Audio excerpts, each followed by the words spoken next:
part of the century, Woodward Avenue was one of the most elegant thoroughfares in the country.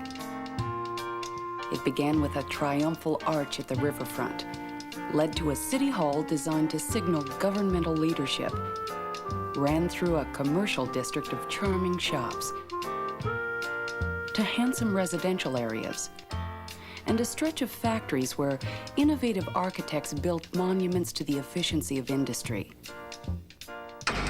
But much of that is no more.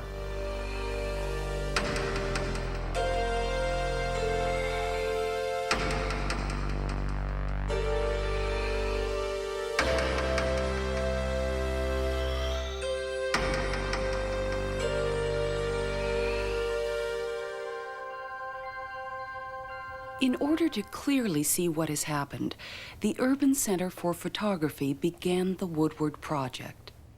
We combed the archives and found images that showed what life had been like here, and then re-photographed these areas.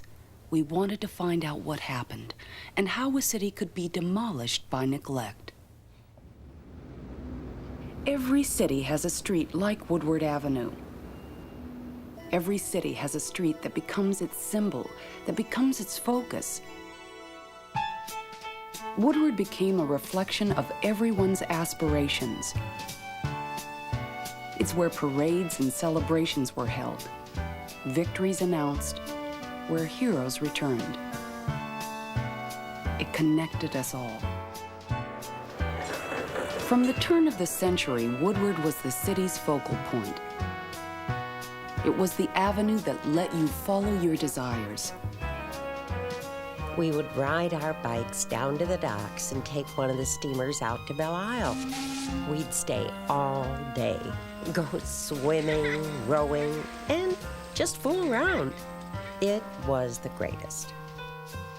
When we got back, we'd go across the street to the Verner's Ginger Ale Factory. They had a soda fountain right there on Woodward. When there was a big deal going on, like an Elks convention, they'd put up these arches down there. Sort of like Paris, I guess. Where we used to welcome people, we've erected a fist. This guards the thin strip of commercial property along the river that's being revitalized while most of Woodward and the city is allowed to decay, to be forgotten. It's the wholesale undoing of what the merchants and lumber barons witnessed between 1905 and 1920 when the auto boom changed their city. The population doubled. 500,000 became 1 million faster than in any other city. The city grew and prospered. Going downtown was an adventure. We would get all dressed up and go shopping in the huge department stores. They were very elegant. Nothing was out on the racks. Salespeople would make things appear from behind hidden doors. It was really something to see. Every major store had its headquarters on Woodward.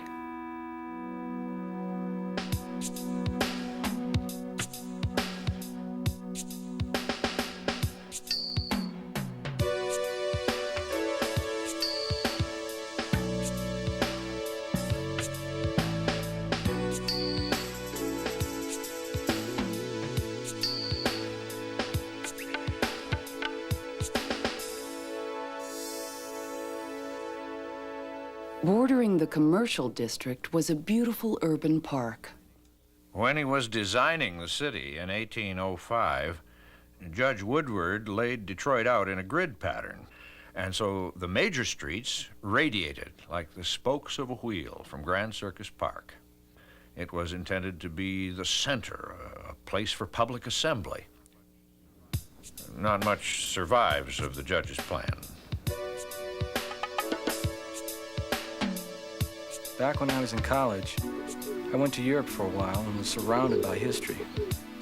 It gave me a sense of peace, you know, knowing that things aren't going to be destroyed.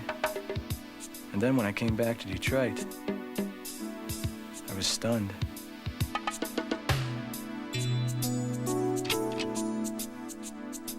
I keep wondering what it was like to live here. What progress has been made? At what expense? How will it be for my children?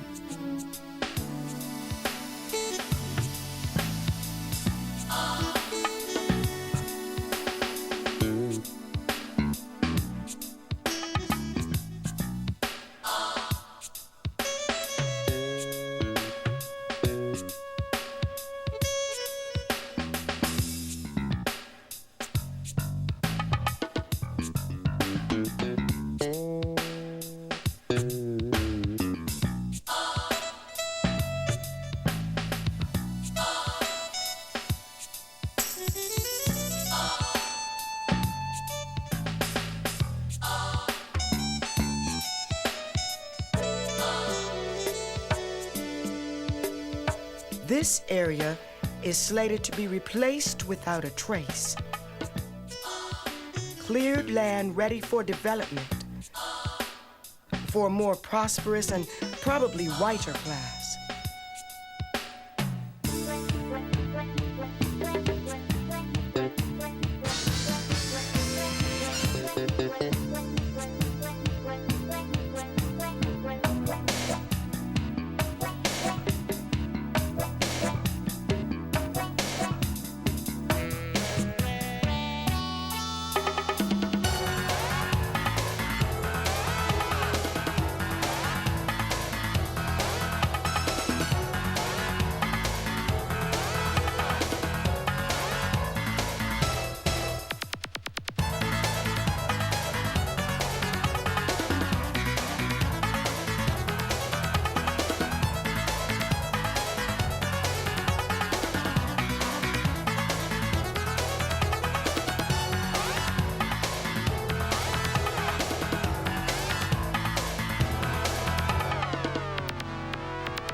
Woodward's growth was once spawned by the auto plants.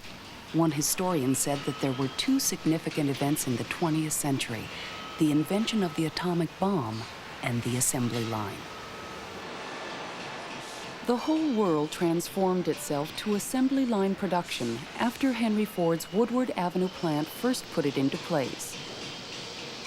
In order to spur sales, Ford reasoned that he needed to pay the workers enough so that they could buy the cars they were building. Not only did it sell cars, it started the middle class with a riot as people scrambled to get in on the unheard-of princely wage of $5 a day. Soon there were 50,000 workers building and buying cars. It's different now. It is such a shame. You know, they used to say that Detroit's factories were the wonder and awe of visitors from every land. Old Henry Ford, for all his faults, realized that to create prosperity, you had to invest in your people and the infrastructure. Now, among other things, he promoted the building of better roads. Using his considerable influence, he suggested to his cronies on the County Road Commission that they try an experiment. A concrete highway. It was a first, and it was right here on Woodward Avenue. As the roads improved and population grew, country estates were now within easy reach of the city. They became parks.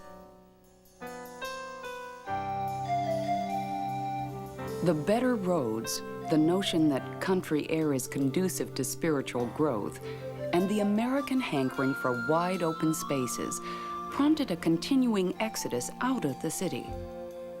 The city's border at Woodward and 8 Mile is the real dividing line. Some of the wealthiest communities in the country are just over this psychic and political barrier. Growth on one side and decay on the other. It's a tale of two cities.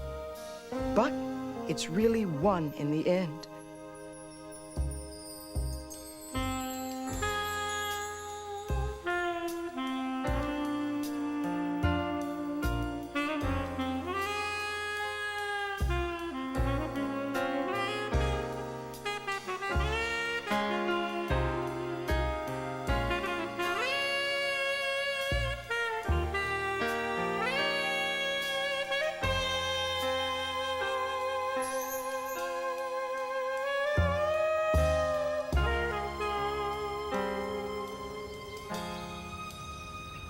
Sometimes I feel like Cato the Elder, standing in the Roman Senate screaming, "Reform, reform." It's good advice, but is anybody listening?